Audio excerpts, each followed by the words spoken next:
Rancangan Undang-Undang tentang Tentara Nasional Indonesia (RUU TNI) yang baru-baru ini disahkan oleh Dewan Perwakilan Rakyat (DPR) telah memicu gelombang penolakan dari berbagai elemen masyarakat.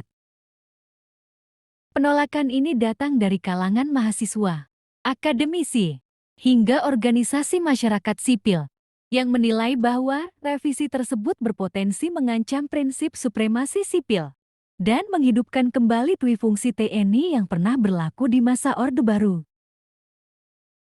Salah satu poin krusial yang menjadi sorotan adalah pasal 47 dalam RUU TNI.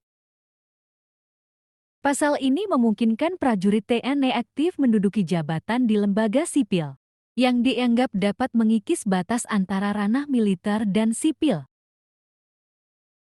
Direktur Pusat Studi Hukum dan Kebijakan (PSHK), Fajri Nursyamsi, menekankan bahwa ketentuan tersebut mereduksi supremasi sipil dalam demokrasi Indonesia. Ia menilai bahwa penempatan militer aktif dalam jabatan sipil dapat mengancam prinsip demokrasi yang telah dibangun sejak reformasi.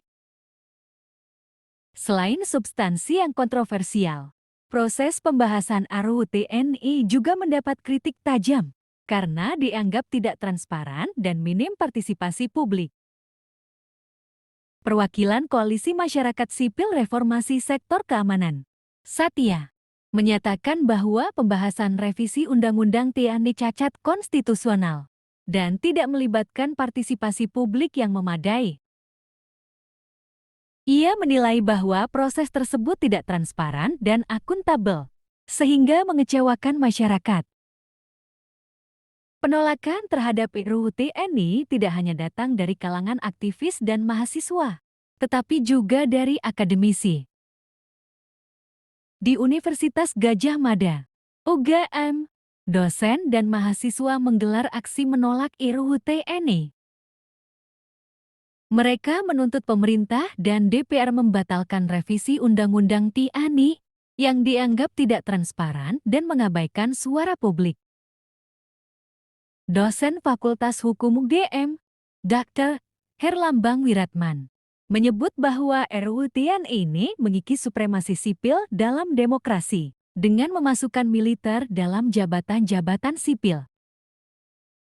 Badan Eksekutif Mahasiswa Seluruh Indonesia (BEMSI) juga menyuarakan penolakannya terhadap RUU TNI.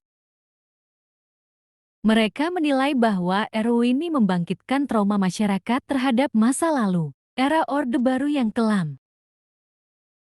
Koordinator Pusat Aliansi BEMSI, Satria, menuturkan bahwa RUU TNI ini telah membangkitkan rasa trauma masyarakat terhadap masa lalu, era Orde Baru yang kelam. Sebagai respons atas pengesahan RUU TNI, beberapa elemen masyarakat berencana mengajukan uji materi judicial review ke Mahkamah Konstitusi (MK). Langkah ini ditempuh sebagai upaya untuk membatalkan undang-undang yang dianggap bermasalah tersebut. Perwakilan Koalisi Masyarakat Sipil Reformasi Sektor Keamanan, Satya, menyatakan bahwa jika RUU TNI disahkan, mereka akan melakukan judicial review ke MK dan terus bersolidaritas dalam menolak undang-undang tersebut. Penolakan terhadap RUU TNI mencerminkan kekhawatiran masyarakat akan kembalinya peran militer dalam ranah sipil yang dapat mengancam demokrasi dan supremasi sipil di Indonesia. Transparansi dalam proses legislasi dan keterlibatan publik menjadi tuntutan utama untuk memastikan bahwa setiap undang-undang yang disahkan sejalan dengan prinsip-prinsip demokrasi dan reformasi. Terima kasih sudah menonton.